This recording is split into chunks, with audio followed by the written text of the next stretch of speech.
One of the interesting things about doing this show, you never know who's going to call. Tommy Robinson, good evening, sir.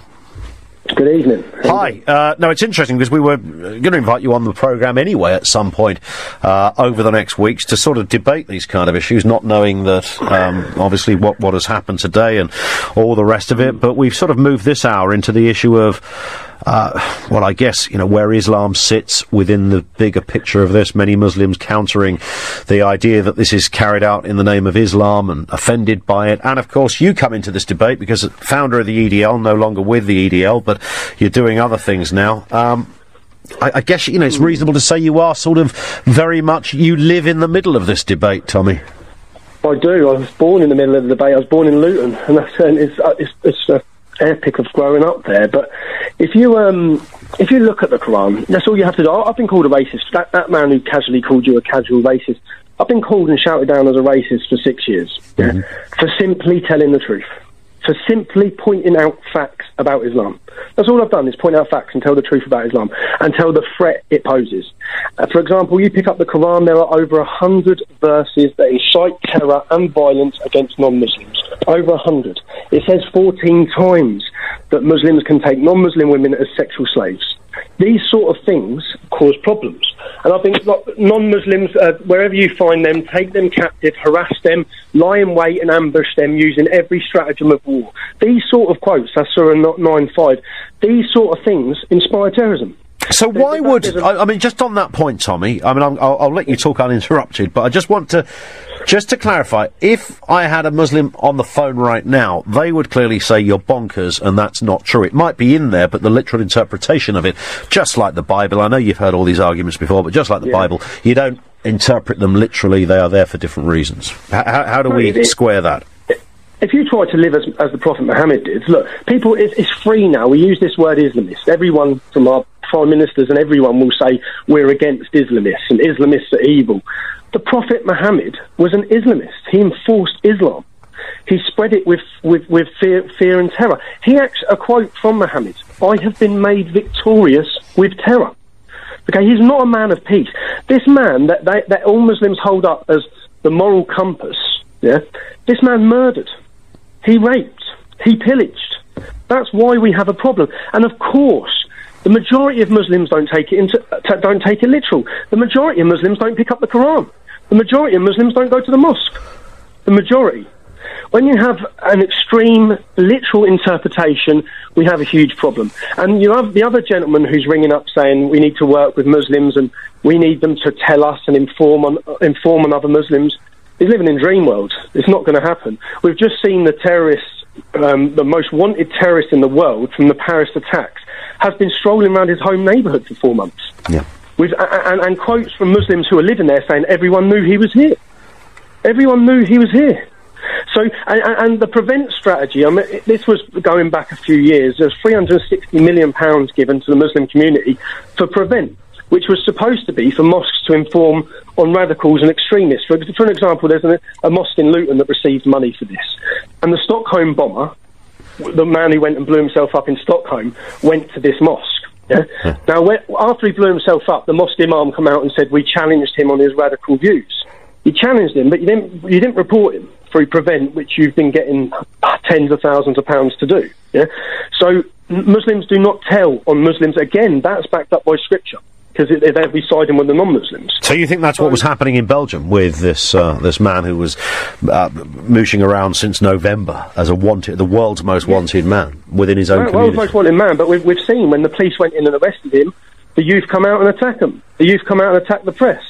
Watching this video, an acceptance, and I'm not going to say it's all Muslims, because it's not, and I'm sure many Muslims are disgusted with what's happened in Belgium, but to say it's got nothing to do with Islam is a complete facade. So okay, Tommy Robinson, let's just to clarify this, your contention is that you acknowledge that most Muslims do not support attacks such as London, Paris, New York, Brussels. Of course, yeah, of course, the majority, of course, every sane-minded person, but the ideology in the scripture that is driving this problem, the jihad that we're experiencing, and this isn't going to end, and it's only going to get worse. Once we accept that reality, we have to start doing something to combat it and stop it. We see the growing problem of Islamisation across Europe. We see millions now coming through our borders. It's not going to stop. And I speak out of passion and fear of what lays ahead for our countries and for my 3 children as they grow up. I want them to experience proper freedom, not live in fear all the time like everyone is now because of what's happening.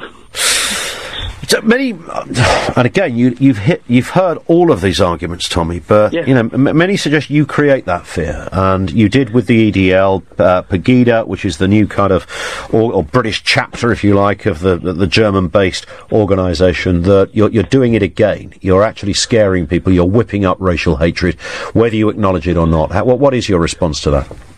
I'm honest, and I tell the truth. And the truth has become hate speech somehow. We're shouted down for telling the truth. But people may not like hearing it, but it's still the truth. All the things I say, like everything I've said in this conversation, I'm not even giving my opinion. I'm talking about facts. Facts about Muhammad, facts about Islam, facts about what's in the Quran.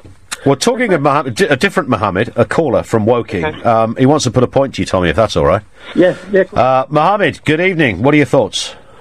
Good evening there. I was just listening to this and I just felt compelled to ring in because I heard something along the lines of that the Prophet Muhammad spread Islam by invading other countries and basically by using terror.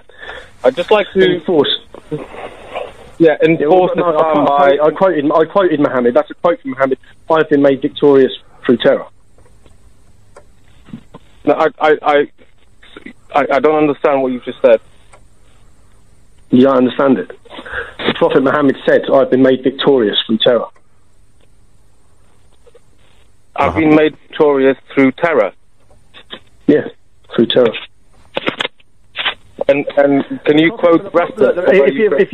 If we go to, if we're on the topic of the Prophet Muhammad, yeah, then certain scriptures, if you the biography of Muhammad by Ibn Ishaq, yeah, I picked up that biography to find out what I could about the man who founded Islam. When I picked that up, I read about him torturing a man called Kinana. He tortured him for his gold, set fire to his chest, tortured him for his gold, and then so I don't understand what logic Muslims can have to talk out about this. That's what he did, and then there was a Jewish tribe who surrendered themselves, 600 of them, and he pulled the pants down and seen who had started puberty, and anyone who started puberty was killed. And then he took the leader of that Jewish tribe's wife, Sophia, that night, and he married her. Well, which, quote, married her, basically raped her that night. Now, when I read that, I'm disgusted. And that's not me, that's in Islamic scripture. So, and the more I read, the more concerned I've become. The more dedicated I've become, because we face huge problems. And the reason why I quote, when he pulled the pants down to see if they'd started puberty, the Peshawar school attacks in Pakistan by the Taliban, yeah, that's what they did. That's what Muslims did when they done the Beslan massacre, to see if they'd started puberty. And they'd done that because that's what Muhammad did. Mohammed, how do you respond to what Tommy is saying here? I very respectfully disagree. I don't know where Tommy might have read that, because I just told you, Ibn Ishaq is one of the most renowned biographies of Muhammad. Written by Ibn Ishaq. That is one of the most fundamental core biographies of your prophet, and it's across the Islamic world. It's the main doctrine for his life. Yeah, I'm not denying that, because someone's written a book and that's been written about the prophet, it doesn't necessarily mean that's true, because I'm a Muslim. So you pick and choose the good bits of what Muhammad did to you. Well, no, I just want to make one point. I'm a Muslim, and I've been a Muslim all my life, and I live in the UK, and I think I enjoy life as a Muslim in the UK more than I did from where I come from. So, but this is the point that I want to make. Prophet Muhammad, the story that I've been reading about Prophet Muhammad was completely not in line with what you've just said. You know, the stories that I've read are of Okay, so Mohammed, is the interpretation, I'll put this back to Tommy in a second, is it about the interpretation of the Quran? Is that, or the life of Muhammad?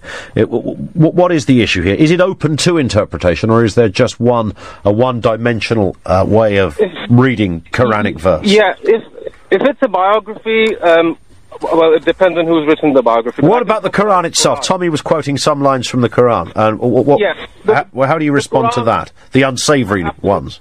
Absolutely. So, the Quran itself is written in what is known as classical Arabic. Now, I can read Arabic, and I would have to, just to understand one phrase, spend about 5-10 minutes going into the history of that phrase, in what context that phrase has been used. All right, so Tommy, you've got it slightly wrong because you haven't spent enough time studying Arabic, and you need to do that in order to understand the context. In the Quran it says you can take outside your 4 wives whatever your right arm possesses, the arm of the sword, which is the sexual slavery. This is what Boko Haram, this is what ISIS all publicly tell us. This is why we're taking Yazidi women as sexual slaves, because Allah has commanded us to do so. Yeah, that's in there. So when you get a verse like that, that's a problem. Because Prophet Muhammad legalised and said it's okay to take non-Muslim women as sexual slaves. Mohammed, what do you say to that? Do you think it's okay to take non-Muslim women as sexual slaves? Sorry, say that again. Do you think it's okay as a Muslim to take non-Muslim women as sexual slaves? Well, I don't think it's okay to take any woman as a sexual. Okay, so no, but your prophet did. But your prophet, that's the problem. Your prophet. Well, no, you're again. Sorry, can I just make the point? Yeah, go on. That is being blown out of context. I just find it surprising that you want to believe what Boko Haram are talking about Islam and what they say, and the actions that they do. You find that as representation of Islam, but here I am. No, I don't find that as representation. No, when I pick up the Quran and I read a verse and I see a whole town with 1,400 young girls have been taken as sexual slaves in my own country, when my cousin was taken as a sexual slave and groomed, and then I pick up a book and I see 14 times that it says clearly, it's not down to interpretation, it says clearly, outside of your 4 wives, you can take whatever your right arm possesses, i.e. slaves. So in what context is that? Because the Prophet Muhammad took slaves. So, Mohammed, just a final point from you. What context do you think that is? And I appreciate you're not, the onus isn't fully on you to interpret every aspect of the book, but you happen to be in the conversation here. What are your thoughts? I'm just going to conclude by saying this. Boko Haram abducting 1,400 Muslims represent a minuscule percentage of Muslims all over the world. But Tommy's point is that they are carrying out the kind of things that the Quran gives the green light to. How do you respond to that? They're not, because they are taking what is in the Quran and in the most extremist sense, out of context. All right, listen, Mohammed, I have to stop you there, just because we hit the clock. Tommy Robinson, thank you, sir, as well. I think we're going to have Tommy in the studio at some point in a few weeks' time to maybe take comments and continue debates such as this, and of course, in the interest of balance. Naturally, Tommy's views will be countered and argued against in equally robust fashion. But he is certainly a figure that has elevated a certain aspect of this debate into the public arena, whichever way you want to take it, whether you agree or ferociously disagree. He does have a view that some clearly believe is that of the truth. Others, of course, refute wholeheartedly that it's anything but. I'm sure we'll invite him in very soon here on LBC.